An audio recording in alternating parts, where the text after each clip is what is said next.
कभी भी किसी को अगर आपसे स्टेटस में छोटा है तो ट्राई करो उसको नीचा ना दिखाओ। ये समझना बहुत ज़रूरी है, और ख़ासकर आज के जनरेशन को, जिनको बहुत घमंड है अपने ऊपर, in terms of money, in terms of your social media. ठीक है।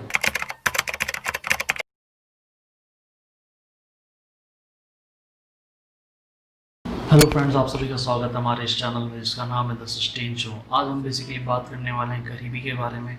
गरीबी के पीछे के कारण को जानेंगे, क्यों आखिर गरीबी इतनी बढ़ रही है, आखिर इंडिया में अभी इस टाइम पे गरीबी का क्या स्टेटस है, और ये भी साथ में जानेंगे कि हम किस तरीके से क्या ऐसा काम करें, हमारे जो इंडिविजुअल एक्शंस हैं वो किस प्रकार रहें कि ताकि हम लोग गरीबी को कम कर सकें, और अपने एंड से हम लोग क्या कर सकते हैं। तो यही सब जानेंगे यार। तो चलो यार स्टार्ट करते हैं।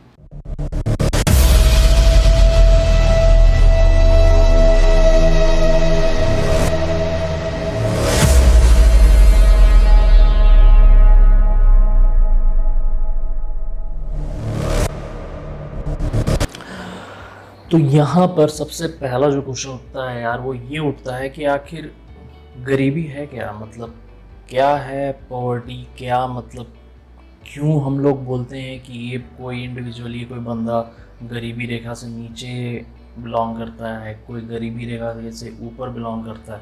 तो हमारे को आज ये जानना बहुत ज़रूरी है। तो यहाँ पर मैं आपको बताना चाहूँगा कि एक बंदा जिसके पास खाने की कमी हो, पहनने की कमी हो, ठीक है, और साथ में उसके पास रहने की भी जगह ना हो, वही बात है यार, रोटी कपड़ा और मकान जिसके पास नहीं है वो बंदा गरीब कहलाता है। हमेशा गरीबी का लेना देना पैसे से नहीं होता है। पैसा एक बहुत बड़ा फैक्टर है गरीबी का, लेकिन ये भी एक बहुत बड़ा फैक्टर है कि किसी बंदे के पास रहने के लिए, खाने के लिए और पहनने के लिए सही संसाधन, सही रिसोर्सेज हैं कि नहीं हैं।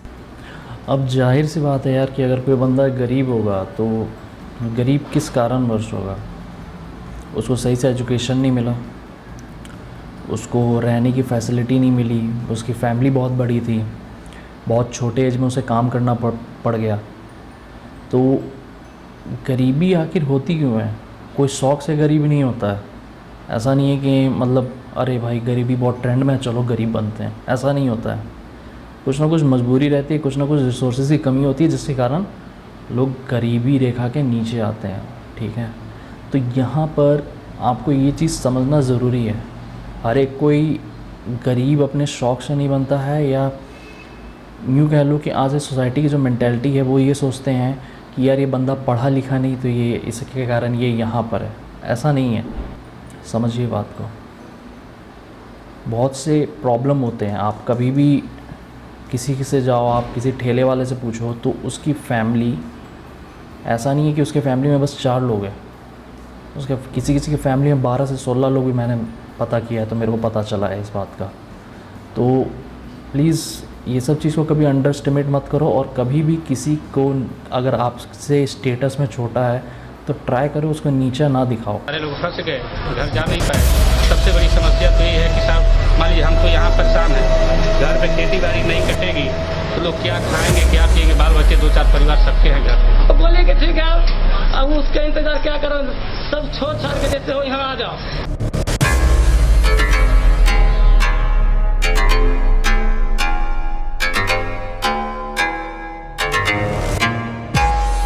खाने को है ना पीने को, बहुत परेशान है। काम भी नहीं लग रहा है 1-2 महीने हो गए।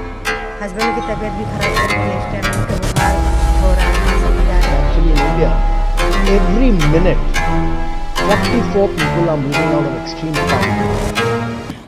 अब यहाँ पर वर्ल्ड बैंक ने एक परिभाषा दी है, एक डेफिनेशन दी है कि उनके अनुसार गरीबी क्या है, पॉवर्टी क्या है।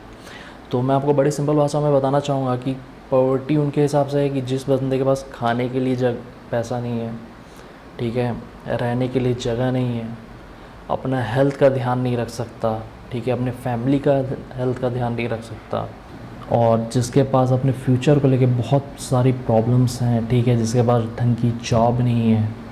तो ये सब जो है वो कहीं ना कहीं गरीबी की श्रेणी में आते हैं। तो यहाँ पर एक क्वेश्चन उठता है कि आखिर हम लोग गरीबी पॉवर्टी को मेज़र कैसे करते हैं, क्या उसके तरीके हैं, किस तरीके से हमारे को पता चलता है कि कोई बंदा गरीबी रेखा से ऊपर है, कोई बंदा गरीबी रेखा से नीचे। तो यहाँ पर मैं आपको बताना चाहूँगा कि यहाँ पर दो तरीके हैं पॉवर्टी नापने के। पहला है एब्सोल्यूट पॉवर्टी, दूसरा है रिलेटिव पॉवर्टी। तो इंडिया में जो सिस्टम चलता है यार, वो चलता है एब्सोल्यूट पॉवर्टी का। एब्सोल्यूट पॉवर्टी में यार ये है कि ये एक तरीका है जिससे हमारे को पता चलता है कितने प्रतिशत लोग गरीबी रेखा से नीचे रह रहे हैं। ठीक है, अब यहाँ पर हमारे को ये जानना ज़रूरी है कि आखिर गरीबी रेखा जो है वो इंडिया में किस प्रकार, किस तरीके से सेट की गई है। तो मैं जब रिसर्च कर रहा था तो मुझे पता चला कि on the basis of income and on the basis of calories taken, मतलब कितना आप कैलोरी इनटेक करते हो, आपकी बॉडी को कितना कैलोरी, एक उन्होंने बेंचमार्क बनाया हुआ, एक सेट बनाया हुआ कि हाँ इस पर्टिकुलर एरिया में रहने वाले लोगों को इतनी कैलोरी की ज़रूरत पड़ती है और इस पर्टिकुलर एरिया में रहने वाले लोगों को इतना मिनिमम इनकम चाहिए पर मंथ। तो उस बेसिस में आपको बताना चाहूँगा कि जो करंट पॉवर्टी लाइन, यानी कि एक बंदे को कितना मिनिमम उसका मंथली सैलरी होना चाहिए, दो एरियाज़ पे डिवाइड है इस पे भी। पहला है अर्बन एरिया, दूसरा है रूरल एरिया। ठीक है, यानी गांव देहात वाले क्षेत्र और जो शहरीकरण वाले क्षेत्र हैं जहाँ पर बिल्डिंग्स है, जो सिटीज़ हैं, सिटीज़ और गांव के बीच में बांटा गया है। बताना चाहूँगा जो अर्बन एरिया है वहाँ पर जो मंथली इनकम सेट की गई है 1286 रुपये, यानी 1286 रुपीज़।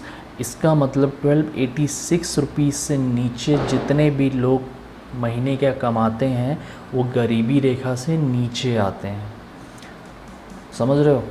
और यही अगर मैं बात करूं तो गांव की, विलेजेस की, तो वहाँ पर सेट किया गया है 1059, यानी 1060 रुपये मान के चलो। और अगर मैं बात करूं कैलोरी इनटेक के हिसाब से, तो जो गांव वाले एरिया हैं, जो विलेजेस वाले एरिया हैं, वहाँ पर जो कैलोरी इनटेक, कैलोरी कंजम्पशन जो लगाया गया है, सेट किया गया है, वो है 2400। और अर्बन एरियाज़ हैं वहाँ पर कैलोरीज जो इनटेक है वो 2100 है। फ़र्क इसलिए है क्योंकि जो गांव वाले लोग होते हैं वो मेहनत करते हैं, वो मेनली ज़्यादा किसान लोग होते हैं, तो उनको ज़्यादा कैलोरीज़ की ज़रूरत पड़ती है। और अगर जहाँ बात करें हम लोग सिटीज़ में, तो सिटीज़ में हम लोग ऑफिस में जाते हैं, नॉर्मल हम लोग बैठ के बस अपना दिमाग लड़ाते हैं। जो विलेज वाले पर्सन होते हैं उनका फ़िज़िकल वर्क ज़्यादा होता है एज़ कम्पेयर टू जो सिटीज़ वाले एरिया में जो लोग रहते हैं। तो इसलिए विलेजेस वाले एरिया में कैलोरी इनटेक का जो बेंचमार्क है उसे 2400 किया गया है, और जो अर्बन एरियाज़ में कैलोरी कंजम्पशन का जो बेंचमार्क बनाया गया है वो है 2100। अब यहाँ पर मैं आपको एक बात बताना चाहता हूँ कि ये तो हो गया कि इंडिया में किस हिसाब से हमने गरीबी को, किस तरीके से हमारे को गरीबी जब नापना है कि कौन लोग पॉवर्टी लाइन के ऊपर आते हैं, क्योंकि ये हमेशा क्या है, वेरी करता है, time to time, places to places vary करता है। तो इसमें हमारे को वर्ल्ड बैंक ने भी एक बेंचमार्क बनाया हुआ है on the basis of income. तो उनका ये कहना है कि अगर कोई बंदा $1.90 पर डे के हिसाब से अगर नहीं कमा रहा है, ठीक है, अगर वो बंदा $1.90 के हिसाब से नहीं कमा रहा है और उसके नीचे कमा रहा है, तो वो गरीबी रेखा से नीचे आता है। अब यहाँ पर ये जानते हैं यार कि आखिर ये जो गरीबी है, ये जो पॉवर्टी है, ये किस कारण से इतनी बड़ी, खासकर इंडिया में। इंडिया के में अगर मैं बात करूँ तो किस कारण से गरीबी इतनी बड़ी है वो आपको जानना बहुत ज़रूरी है। तो जब मैं रिसर्च कर रहा था तो मुझे पता चला कि यार 5 कारण हैं। अगर मैं आपको बताऊं ढंग से तो 5 कारण हैं। सबसे पहला कि यार जब अंग्रेज़ इंडिया में आए थे, जब ब्रिटिशर्स जब इंडिया में आए थे, तो उन्होंने कुछ ऐसा डेवलपमेंट होने नहीं दिया इंडिया का, ठीक है। दूसरा, जो ग्रीन रेवोल्यूशन आया था, ठीक है, यानी कुछ ही स्टेट्स में खेती करने के लिए आज़ादी थी, ठीक है। आप हर एक स्टेट में जाके खेती नहीं कर सकते थे। उसमें से कुछ स्टेट थे पंजाब, हरियाणा और उत्तर प्रदेश, ठीक है। ये कुछ स्टेट्स हैं जिनमें सिर्फ खेती करने की आज़ादी थी, सबको आज़ादी तक नहीं थी खेती करने की। ये बात मुझे ये रिसर्च के दौरान पता चला। तो अब बात को समझना, अब जब बाकी स्टेट्स में खेती करने की आज़ादी नहीं थी तो वो बंदे क्या किए, उन्होंने दूसरे जगह माइग्रेट होना स्टार्ट हुए। अब जब माइग्रेट होना स्टार्ट हुए तो वो जॉब की तलाश में थे, तो जॉब उनको मिल नहीं पाई, तो उन्होंने कुछ ऐसा छोटा मोटा जॉब किया। अब छोटे मोटे जब जॉब करेंगे, जैसे कोई दुकान में लग गया, कोई होलसेलर के पास लग गया, कोई मतलब उस समय तो जो भंडार होते थे उनमें कहीं जाके लग गया मज़दूर, तो उनको कितने ही रुपए मिल पाएगा यार, क्योंकि professional way of doing job तो था नहीं ना, कोई बंदा प्रोफेशनली जॉब कर नहीं सकता था। तो उस टाइम जो तरीके थे वो उसी में लोग गुजारा कर रहे थे। तो इसके कारण क्या हुआ, इसके कारण ये हुआ कि इनकम इनक्वालिटीज़ आने लग गई। किसी की सैलरी बहुत ज़्यादा है, किसी की सैलरी एकदम कम है कि वो अपनी बेसिक नीड्स भी फुलफ़िल नहीं कर पा रहा है। तो ये जहाँ ये सब चीज़ें आने लग गई, तो इसके कारण गरीबी के तो बढ़ना ही था ना यार, कोई और चारा था नहीं। अब ये तो हो गया कि चलो एक सोशल प्रेशर, ठीक है, कि कोई बंदा कमाना चाह रहा है, कोई बंदा काम करना चाह रहा है, तो इस प्रकार से गरीबी का उनको सामना करना पड़ रहा है, या ये सब मुसीबतें आ रहे हैं उनके सामने। अब एक था कि सोशल कल्चर हमारा जो एक ऐसा है, जैसे कि मान के चलो कि कोई बंदा है, उस टाइम की अगर मैं बात करूँ तो कोई बंदा है, उसे अपनी बेटी की शादी करवानी है, तो दहेज प्रथा है यहाँ पर, तो इंडिया में बिना दहेज के लोगों का मन भरता नहीं है। तो अब कोई बंदा दहेज देने के कारण वो बैंक से लोन ले लिया या किसी से उधार मांग लिया, फिर वो चुका नहीं पाया, तो ये सब क्या है, ये सब के कारण क्या होगा, लोग चुका नहीं पा रहे, उनके पास पैसा ख़त्म है, तो क्या करेंगे लोग, भूखे ही मरवेंगे, कोई चारा तो है नहीं है ना यहाँ पर। पता नहीं क्या सिस्टम है ये, मतलब दहेज लेने देने का, मेरे को तो यही समझ नहीं आता। अब यहाँ पर मुझे एक जो अपना पॉइंट लगता है वो ये लगता है कि पॉपुलेशन का बढ़ना भी कहीं ना कहीं गरीबी को बढ़ा रहा है।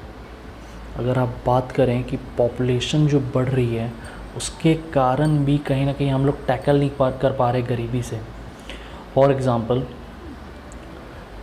आप इंडिया में रह रहे हो, इंडिया की अभी जो जनसंख्या है वो चाइना से बस थोड़ी सी कम है, लेकिन ये भी देखना है कि अगर जिस देश का पॉपुलेशन ज़्यादा है वहाँ पर लोगों को रहने के लिए जगह ढंग से मिलेगी नहीं, क्योंकि ऐसा तो नहीं है ना कि पॉपुलेशन के साथ साथ देश का क्षेत्रफल भी बढ़ता जा रहा है, एरिया भी बढ़ता जा रहा है, ऐसा है नहीं। दूसरा, जो रिसोर्सेज हैं उस पर बर्डन आएगा। जहाँ पहले हम 2 लोगों को कुछ अपना रिसोर्सेज बांट रहे थे, अब वो घर के 5 लोगों को 10 लोगों को बांटना पड़ रहा है।